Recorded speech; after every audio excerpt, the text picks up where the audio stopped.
مناظر آپ دیکھ رہے ہیں لاہور سے، جہاں پر chairman Tehreek Insaf Imran Khan workers convention سے اب سے کچھ دیر بعد خطاب کریں گے، اور بڑی تعداد میں کارکنان اس وقت ایوان اقبال میں موجود ہیں۔ اور جب سابق وزیر اعظم عمران خان لاہور پہنچے تو قائم مقام وزیر اعلیٰ پنجاب سردار عثمان بزدار کی جانب سے ان کا استقبال کیا گیا۔ ایک منٹ خاموشی، خاموشی، خاموشی۔ اچھا جی، میں آج آپ کے پاس خاص آیا ہوں آپ کی تیاری کروانے کے لیے، اس لیے بس اب آپ نے میری بات سنی ہے، کیونکہ یہ ضروری ہے کہ آپ کو آنے والے دنوں کا میں لائے عمل دوں۔ پاکستان کے لیے یہ ایک فیصلہ کن وقت ہے، اور میرے آج جو کارکن لاہور کے جو میرے کارکن ہیں، آپ کا بہت اہم رول آنے والے دنوں میں ہے، اس لیے ضروری ہے کہ آپ میری آج بات سنیں۔ سب سے پہلے میں آپ کو مینار پاکستان کے جلسے کی مبارک دیتا ہوں۔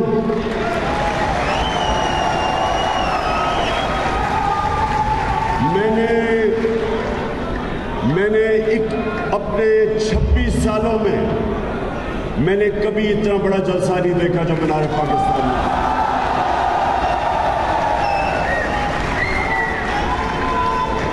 دوسری بات، بس بس بس سنیں، 27ویں رمضان کو پاکستان بنا تھا، کل 27ویں رمضان ہے۔ 27ویں رمضان کو ایک وہ ملک بر صغیر میں وہ ملک بنا تھا جس کا نعرہ تھا پاکستان کا مطلب کیا۔ تو کل ہم نے شب دعا اناؤنس کی ہے۔ آپ نے سب نے غور سے میری بات سن لیں، آپ نے اپنے محلوں گلیوں میں ساری جگہ جانا ہے، اور لوگوں کو شام کو 10 بجے میں دعا کروں گا، میرے ساتھ ہوں گے مولانا طارق جمیل۔ ہم اپنے ملک کے لیے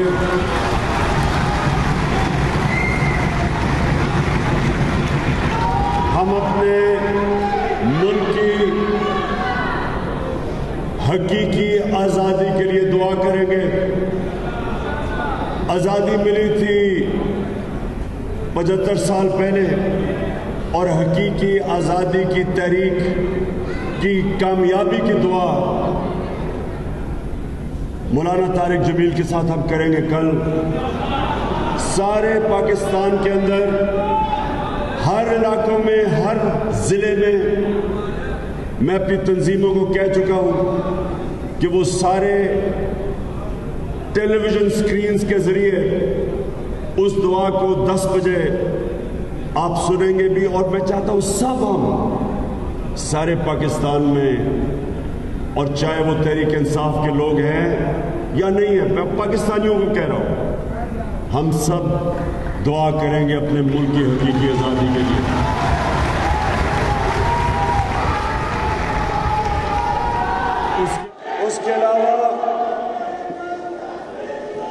میں یہ چاہتا ہوں کہ آپ سب جتنے یہاں بیٹھے ہوئے آپ لیڈرز ہو. جو لیڈر ہوتا ہے سنیں, جو لیڈر ہوتا ہے بس لیڈر جو ہوتا ہے وہ اپنے عوام کے اندر شعور پیدا کرتا ہے. اللہ کے جو سب سے بڑے لیڈرز تھے وہ اللہ کے پیغمبر تھے. جو اللہ کے پیغمبر تھے وہ عوام میں نکل کے پیغام اللہ کا لے کے گئے تھے. آپ نے بھی بس بس بس آپ نے لوگوں کے پاس میرا پیغام لے کے جانا ہے. اور پھر سے میں کہہ رہا ہوں, گلیوں میں محلوں میں آپ نے لوگوں سے تبلیغ کرنی ہے. اور وہ پیغام کیا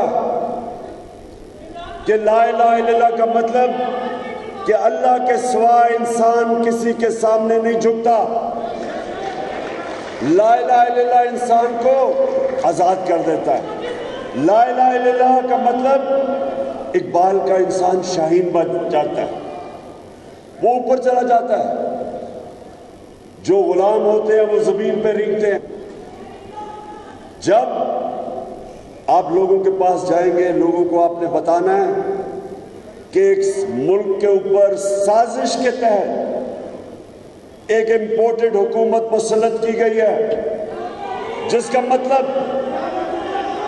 مقصد صرف ایک ہے کہ ہمیں امریکہ فتح کیے بغیر ہمارے اوپر ہمیں کنٹرول کرے گا انسٹوجز کے ذریعے, یہ بوٹ پالشر کے ذریعے, یہ چیری بلاسم کے ذریعے. یہ لوگ یہ کنٹرول کیوں ہوں گے؟ کیونکہ ان کا پیسہ, ان کی جائیداد, بڑے بڑے محلات ان کے ملک سے باہر ہیں. اور یہ اس کی وجہ سے یہ اپنی چوری کے پیسے کو بچانے کے لیے یہ سارے ملک کو غلام بنا دیں گے. فیصلے ہمارے ملک کی بہتری کے لیے نہیں کریں گے, اپنے ملک کو قربان کریں گے کسی اور ملک کے فورن پالیسی, ان کے مفادات کے لیے. ہم نے جو امریکہ کی جنگ کے اندر شرکت کی تھی, ہمارا جو تب سربراہ تھا ایک ٹیلی فون کال کے اوپر گھٹنے ٹیک گیا. 80,000 پاکستانی مارے گئے اس جنگ میں. ہمارے ملک کو جو مشکلات کا سامنا کرنا پڑا صرف اس وجہ سے کہ جو ہمارا ملک کا سربراہ تھا اس نے اپنے ملک کی مفادات کے لیے فیصلے نہیں کیے, اپنے ملک کو قربان کیا کسی اور ملک کی فورن پالیسی کے لیے, فائدے کے لیے. اس لیے آج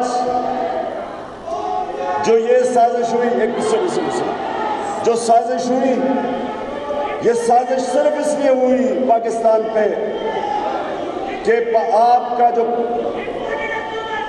کا جو پرائم منسٹر تھا اس نے کہا میں وہ فورن پالیسی بناؤں گا جس کا صرف مقصد ہوگا میرے ملک کی لوگوں کی مفادات کے لیے, میرے لوگوں کے فائدے کے لیے.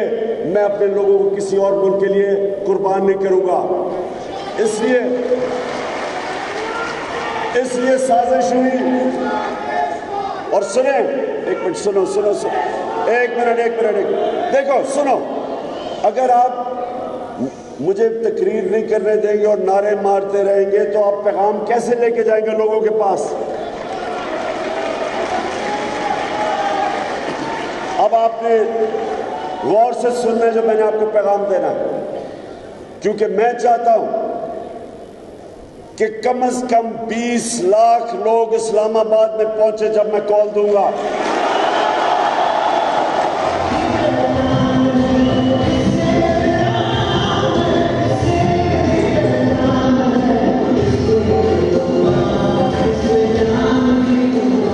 میں یہ چاہتا ہوں, سنیں آپ, سنیں, میں یہ چاہتا ہوں کہ آپ لوگوں کے اندر جا کے ہماری حقیقی آزادی کی تحریک کی تبلیغ کریں اور ان کو بتائیں کہ کیا ہوا.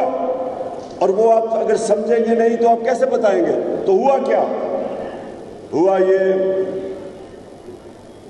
کہ انہوں نے باہر سازش بنائی، اس کے اندر یہاں کے میر جعفر اور میر صادق کو ساتھ ملایا، ان کے ساتھ مل کے انہوں نے پلان کیا. ساتھ پرائم منسٹر آیا تھا، اس کا نام مصدق تھا، اس نے بھی فیصلہ کیا کہ ایران کا جو تیل ہے اس کا فائدہ ایران کے لوگوں کو ہونا چاہیے، امریکی اور برطانیہ کی کمپنیز کو نہیں ہونا چاہیے. انہوں نے اس کو ہٹانے کا، جس کو رجیم چینج کہتے ہیں، پلان بنایا. اور وہ کیا پلان تھا؟ سب سے پہلے میڈیا کو پیسہ کھلایا. یہ اب CIA کے پیپرز ڈی کلاسیفائی ہوئے، یہ سب کو پتہ ہے. آپ یہ اب گوگل بھی کریں تو پڑھ سکتے ہیں اس کے اوپر. انہوں نے CIA نے پلان بنایا برطانیہ کی ایجنسی کے ساتھ، اور وہ پلان کیا تھا؟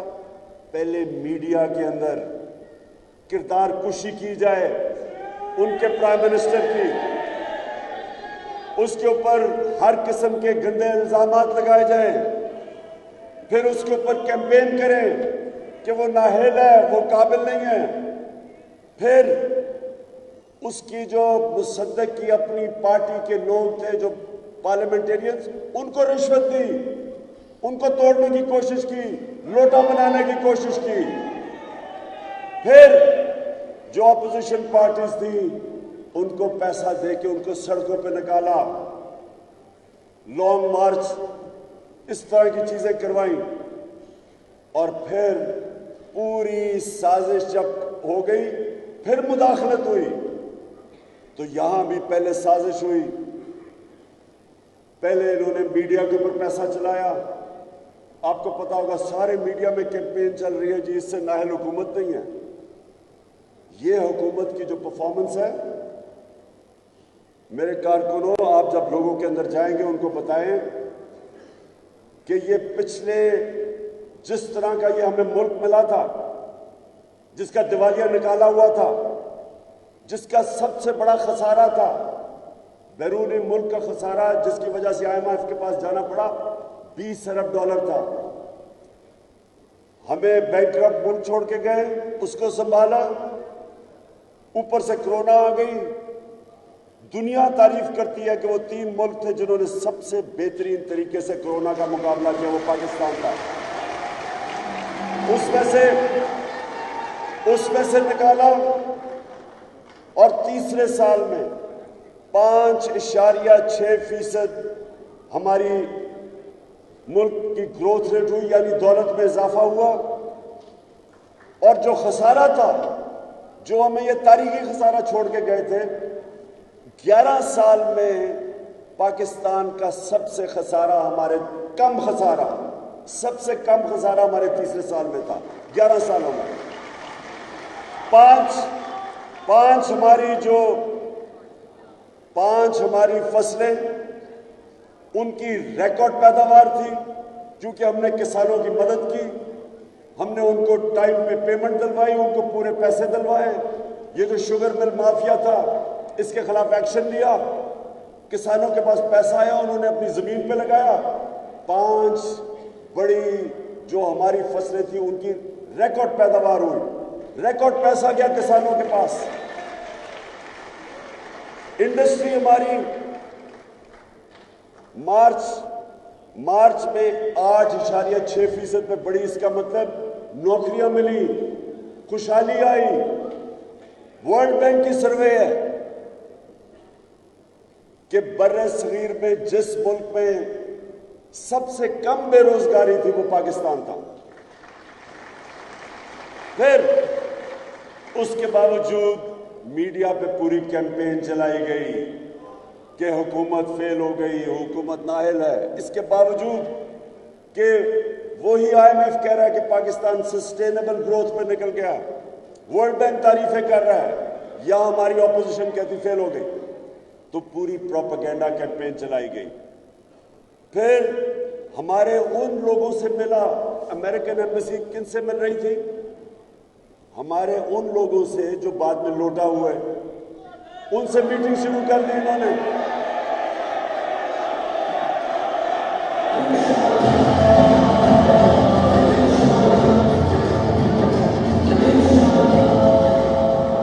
ان سے میٹنگز کی ہیں. سنیں, کبھی سنا ہے ایمبیسی میں, ایک منٹ سنیں, ایمبیسی میں جب ایمبیسی کے لوگ ملتے ہیں وہ کس لیے ملتے ہیں؟ وہ ملتے ہیں بس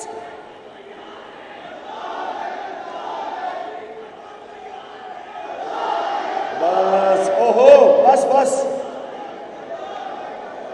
اچھا کنٹرول کرو اس کو. اچھا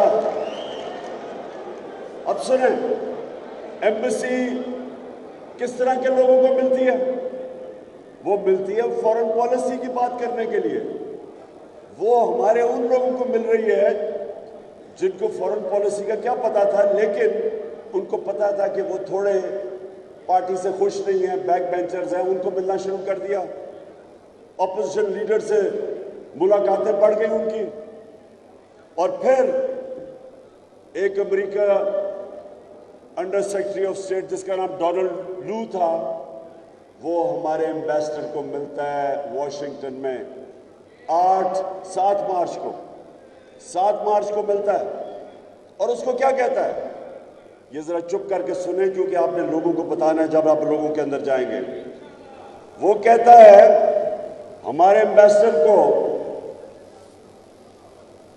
کہ عمران خان کے خلاف نو کانفیڈنس کی موشن ٹیبل کر دی گئی ہے اسمبلی میں, کر دی جائے گی.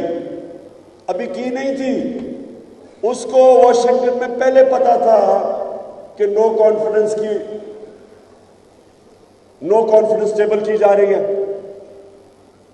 اور پھر کہتا کہ اگر یہ نو کانفیڈنس عمران خان کے خلاف کامیاب نہ ہوئی, یعنی یہ پرائم منسٹر رہ گیا, تو پاکستان کو بڑی مشکلات کا سامنا کرنا پڑے گا.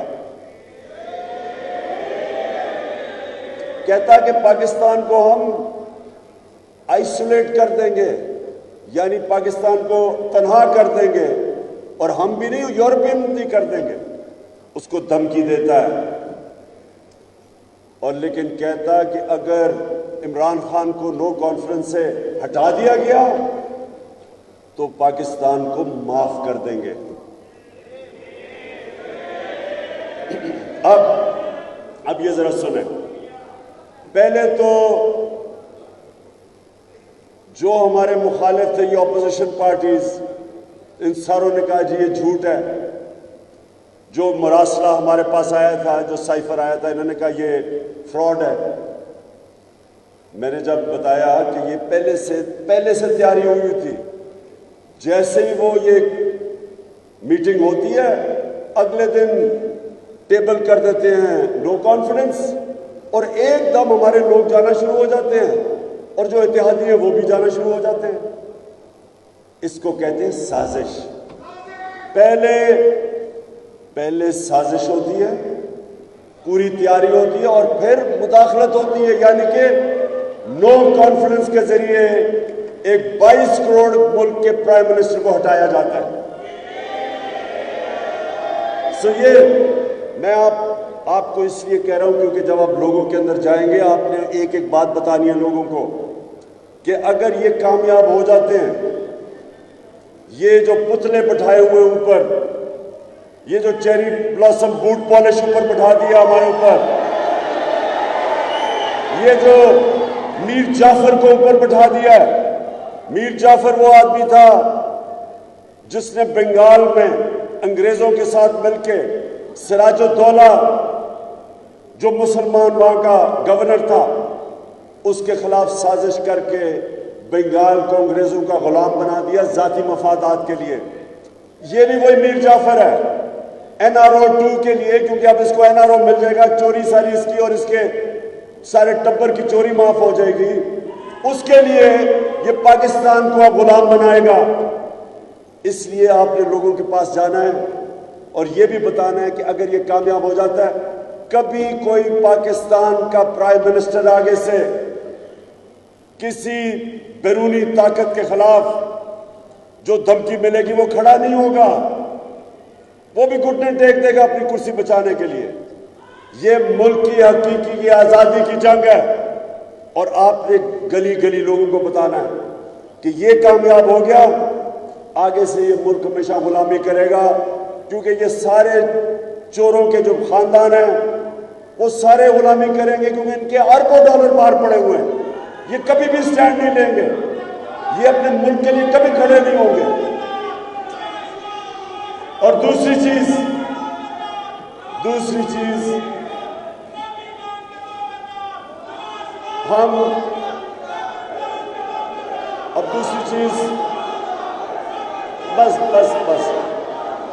چیز یہ جو آپ نے بتانی ہے لوگوں کو کہ یہ وہ دو خاندان ہیں جن کے ساتھ ڈیزل بھی ملا ہوا ہے۔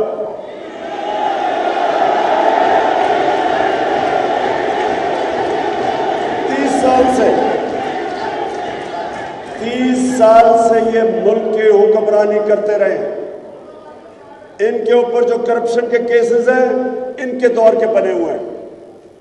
ان کو پہلے جنرل مشرف نے امریکہ کے پریشر میں NRO دیا۔ امریکن جو under secretary of state Condoleezza Rice, وہ اپنی کتاب میں لکھتی ہے کہ میں نے مشرف اور بے نظیر کے بیچ میں سمجھوتا کروایا، انہوں نے NRO دلوایا تھا۔ اس NRO کی وجہ سے جو لوٹ مار ہوئی ان کے 10 سالوں میں 8 سے 18 تک 4 گنا پاکستان کا قرضہ بڑھا۔ اس ملک کا قرضہ جو مشرف کے دور میں کتنا تھا اور ان کے دور میں کتنا تھا؟ مشرف کے دور میں بیرونی قرضہ یہ 2 یا 3 ارب ڈالر بڑھا، ان کے دور میں 50 ارب ڈالر سے اوپر قرضہ بڑھا، جس کی ہماری حکومت کو اس کا سارا بوجھ ہماری حکومت کو اٹھانا پڑا۔ اور انہوں نے جو لوٹ مار کی اور کیسز بنے، اب یہ NRO 2 لینے کا سوچ رہے ہیں۔ اب یہ آئیں گے واپس۔ پہلی چیز، شہباز شریف کے اوپر FIA کے 16 ارب روپے کے قرضے ہیں، کرپشن کا کیس ہے 16 ارب کا، جو نوکروں کے نام پہ انہوں نے 1600 کروڑ روپیہ نوکروں کے نام پہ لیا، وہ FIA کا کیس ہے۔ آتے ساتھ ہی ساری FIA کے لوگوں کو اس نے ٹرانسفر کیا۔ اب اپنا وہ کیس ختم کروائے گا، جس طرح انہوں نے NRO 1 میں سارے کیس ختم کروائے، اب NRO 2 میں آصف زرداری کے اربوں روپے کے کیسز پڑے ہوئے ہیں فیک اکاؤنٹس کے، وہ ختم ہوں گے۔ ان کے سارے نیچے وزیروں کے اوپر کیسز وہ ختم ہوں گے۔ یہ صفائی سلیٹ صاف کر کے پھر سے لوٹ مار شروع کریں گے۔ اور اس میں کیا ہوگا؟ یہ جب NRO 2 لیں گے تو پاکستان کے سارا انصاف کے نظام کی قبر کھودی جائے گی، وہ دفن ہو جائے گا۔ کوئی FIA کا آدمی آگے سے کسی طاقتور کے خلاف کیس کرنے سے ڈرے گا، کیونکہ ان کے اوپر اب انتقامی کارروائی کی جائے گی۔ اور اس کے علاوہ جو ہماری نیب ہوگی، جو ہماری عدالتیں ہوں گی، وہ پھر صرف چھوٹے چھوٹے چوروں کو پکڑیں گے۔ طاقتور ڈاکوؤں کو ہمارے انصاف کا نظام نہیں پکڑ سکے گا۔ نبی صلی اللہ علیہ وسلم نے یہ نوجوانوں یہ تبلیغ یہ بھی کر لی آپ نے، انہوں نے آج سے تقریباً 1500 سال پہلے کہہ دیا تھا کہ جو قوم صرف چھوٹے چوروں کو جیل میں ڈالتی ہے اور بڑے ڈاکوؤں کو نہیں پکڑ سکتی، وہ تباہ ہو جاتی ہے۔ اور آج ہر غریب ملک میں دیکھ لیں، جس ملک میں غربت ہے اس میں ایک ہی چیز ہوگی کہ وہ بھی صرف چھوٹے چوروں کو جیل میں ڈالتے اور بڑے ڈاکوؤں کو نہیں پکڑ سکتے۔ یہ ہونے والا ہے۔ یہ دوسری چیز آپ نے اپنے لوگوں کو بتانی ہے۔ اور تیسری چیز، جو چیف الیکشن کمشنر ہے، یہ جو راجہ سلطان ہے، یہ نون لیگ کا ایک ایجنٹ ہے۔ ہم اس کو کبھی تسلیم نہیں کرتے۔ یہ سارے اس کے فیصلے، پہلے تو الیکشن کمیشن میں صرف 2 لوگ بیٹھے ہوئے ہیں، 2 اور بھرتی کرنے وہ بھی آئے نہیں، یہ اکیلا آدمی فیصلے کرتا ہے، اور اس کے سارے فیصلے تحریک انصاف کے خلاف ہوتے ہیں۔ ہم نے اس کو جب سے ہماری حکومت آئی ہم اسے کہتے رہے کہ جو فورن فنڈنگ کیس جو انہوں نے بنایا ہوا ہے، ہم یہ چاہتے ہیں، وہ فورن فنڈنگ تو ہے نہیں، بیرون ملک پاکستانیوں کے پیسے فورن فنڈنگ تو نہیں ہوئی، وہ تو پاکستان بھی فورن فنڈنگ پہ چل رہا ہے۔ 31 ارب ڈالر وہ نہ بھیجے تو آج پاکستان بھی نہ چلے۔ تو ہم نے اس کو تب بھی کہا کہ تینوں جماعتیں، جو بڑی 3 جماعتیں ہیں، ہم سب کے کیس اکٹھے سنے جائیں۔ کیوں نہیں آپ، اگر آپ کو پارٹیز کی فنڈنگ کے کیس دیکھنے ہیں تو سب کے اکٹھے سنیں، کیوں صرف تحریک انصاف کو کٹہرے میں کھڑا کیا ہوا ہے اور وہ 2 باقی پارٹیز کے کیس نہیں سنتے؟ اس لیے کہ سازش ہے اس کی کہ ان کو سب کو پتہ ہے کہ تحریک انصاف کو اب کوئی اس ملک میں پارٹی نہیں ہرا سکتی، کیونکہ سارے پاکستان میں تحریک انصاف سب سے بڑی جماعت ہے۔ تو انہوں نے یہ سازش بنائی کہ کسی طرح فورن فنڈنگ میں کوئی چیز ڈھونڈ کے تو تحریک انصاف کے خلاف ایکشن لیا جائے۔ اس کو ہم آج کہہ رہے ہیں کہ یہ آپ جو الیکشن کمشنر ہو، آپ کے اوپر پاکستان کی سب سے بڑی جو جماعت ہے اس کو آپ کے اوپر کوئی اعتماد نہیں، وہ سمجھتے آپ جانبدار ہیں، نون لیگ کے ایجنٹ ہیں، لہٰذا آپ کے پاس کوئی اخلاقی جواز نہیں ہے چیف الیکشن کمشنر بننے کا، آپ کو ریزائن کرنا چاہیے، کیونکہ کبھی بھی میچ نہیں کھیلا جاتا جب تک امپائر نیوٹرل نہ ہو، یعنی دونوں ٹیموں کو اس کے اوپر اعتماد نہ ہو۔ جج کبھی کیس نہیں سنتا اگر ایک پارٹی یہ کہے کہ ہمیں جج پہ اعتماد نہیں ہے، وہ ریکیوز کرتا ہے اپنے آپ کو۔ یہ کیسے ہو سکتا ہے کہ جو ملک کا الیکشن کمشنر ہے اس کو ساری جو بڑی جماعت ہے وہ کہتی ہے کہ یہ جانبدار ہے؟ غیر جانبدار نہیں ہے، اس کو ریزائن کرنا چاہیے۔ اور سب سے بڑی بات یہ کہ کیا وجہ ہے کہ جو سازش کا حصہ انجانے میں بنے، یہ جو لوگوں نے جو لوٹے بنے، پیسے لے کے اپنے ضمیر بیچے، شاید ان کو نہیں پتا تھا۔ ہم نے حالانکہ پارلیمنٹ میں ان کو دعوت دی کہ پارلیمنٹ کی سیکیورٹی کمیٹی میں آئے، ہم آپ کو یہ مراسلہ دکھاتے ہیں۔ وہ ہم نے آج سپریم کورٹ کے چیف جسٹس کو بھی بھیجا ہے، پریزیڈنٹ کے پاس بھی ہے۔ سب کو پتا ہونا چاہیے کہ اب تو نیشنل سیکیورٹی کاؤنسل کی جو شہباز شریف نے میٹنگ کی اس میں بھی ان کو تسلیم کرنا پڑا کہ یہ مراسلہ جینوئن ہے، یہ فیک نہیں ہے۔ تو ہو سکتا تھا کہ ان لوگوں کو پتا نہ ہو، شہباز شریف کو اور آصف زرداری کو، نواز شریف اس نے تو سب سے زیادہ سازش پہ اس نے لندن میں بیٹھ کے کی تھی، اور فضل الرحمان کو، ان سب کو پتا تھا کہ یہ مراسلہ اصل میں امریکہ کے سازش کے حصے تھے۔ یہ تینوں 3 اسٹوجز سازش کا حصہ تھے، لیکن ہو سکتا ہے کہ یہ جو لوٹے تھے ان کو نہ پتا ہو۔ لیکن میں یہ آج کہتا ہوں، میں پاکستان کی عدالتوں سے بھی پوچھتا ہوں اور میں الیکشن کمیشن سے بھی پوچھتا ہوں کہ کیا ہے اتنی بڑی سازش ہوئی پاکستان سے، اور یہ لوگوں نے اپنے ضمیر بیچے، 20-25 کروڑ روپے کے لے کے انہوں نے اس سازش کا حصہ بنے، گورنمنٹ کو گرانے میں انہوں نے پورا حصہ لیا۔ تو کیا پاکستان کا انصاف کا نظام کوئی ان کے اوپر سٹیپ نہیں لے گا؟ کیوں نہیں اس کے اوپر فوری طور پہ ڈے ٹو ڈے ہیئرنگ کی گئی؟ یہ کیا ہم مثال دے رہے ہیں اپنی آنے والی نسلوں کو، اپنے بچوں کو کیا مثال دے رہے ہیں کہ پارلیمنٹ میں وہ لوگ بیٹھے ہوئے ہیں، ایسے لوگ ہیں جو پیسے لے کے اپنے حلقے کے لوگوں سے بھی غداری کرتے ہیں، اپنے ملک سے بھی کرتے ہیں، اپنے آئین سے بھی کرتے ہیں، قانون کی بھی خلاف ورزی کرتے ہیں، ان کے اوپر کوئی ایکشن نہیں لیا جائے گا؟ اور کیوں اتنی دیر لگ رہی ہے؟ یہ ساری قوم کی ڈیمانڈ ہے الیکشن کمیشن سے بھی، اپنی عدلیہ سے بھی، کہ ڈے ٹو ڈے ہیئرنگ کر کے ان کے خلاف ایکشن لیا جائے۔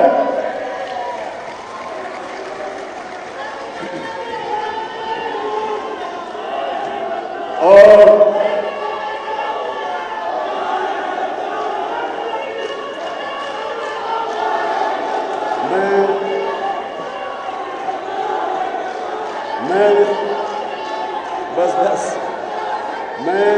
آخر میں دو چیزیں اور کہنا چاہتا ہوں.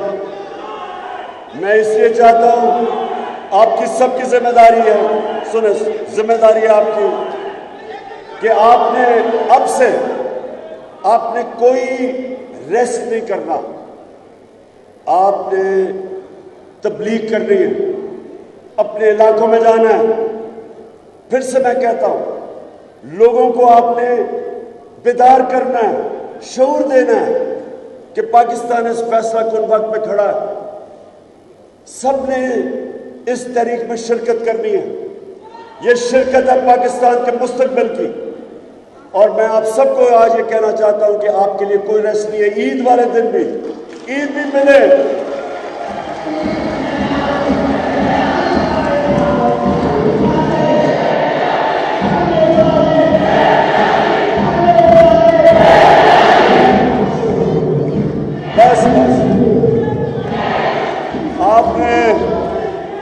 آپ جب عید پڑھیں، عید ملے، جب نماز کے بعد عید ملے تو کان میں کہیں حقیقی آزادی کی جنگ لڑنی ہے ہم نے سب کو.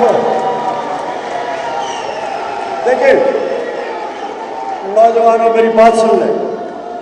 کبھی بھی کوئی آپ کو آزادی لے کے نہیں دیتا. قوم اپنی آزادی خود جدوجہد سے دیتی ہے، اپنی آزادی کے لیے جہاد کرتی ہے. اس لیے آپ نے کوئی ریسٹ نہیں کرنا. اور میں آج سب کو آج کہنا چاہتا ہوں کہ 20 لاکھ لوگ کم از کم میں اسلام آباد میں چاہتا ہوں جب میں کال دوں گا.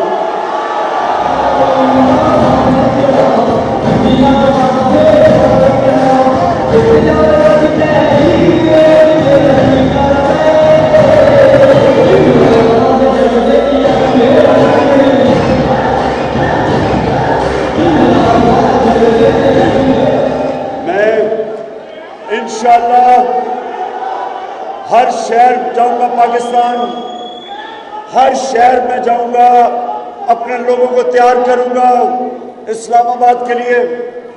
میں پرسوں ملتان جا رہا ہوں، عید کی چھٹیوں کے بعد پھر میں نکل جاؤں گا، سارے پاکستان جاؤں گا، اپنے لوگوں کو تیار کروں گا اس حقیقی آزادی کی جنگ کے لیے.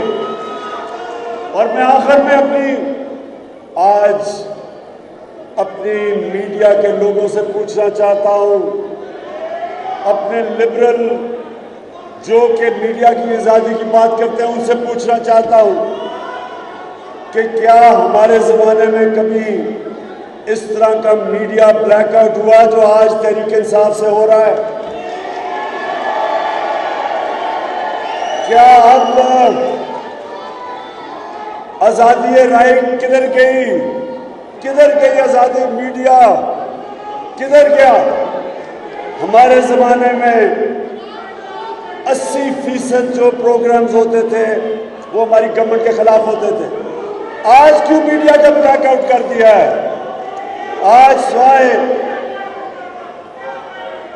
ARY کو میں آج خاص ARY کے لیے میں کہتا ہوں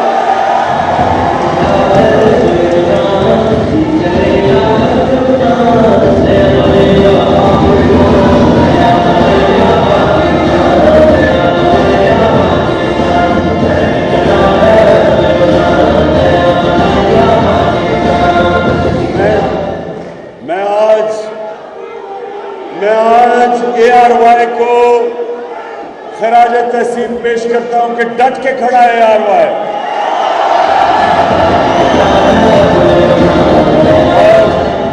باقی بھی میں 3 چینلز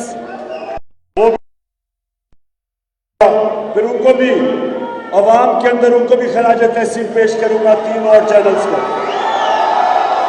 لیکن باقی چینل سے میں پوچھنا چاہتا ہوں کہ کون آپ کو دھمکی دے رہا ہے کہ تحریک انصاف کو بلیک آؤٹ کرو؟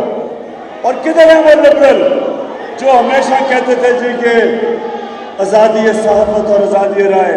میں آج صرف آپ سے سوال پوچھتا ہوں اور کارکنوں انشاءاللہ آپ سے ملاقات ہوگی اسلام آباد میں. پاکستان زندہ باد.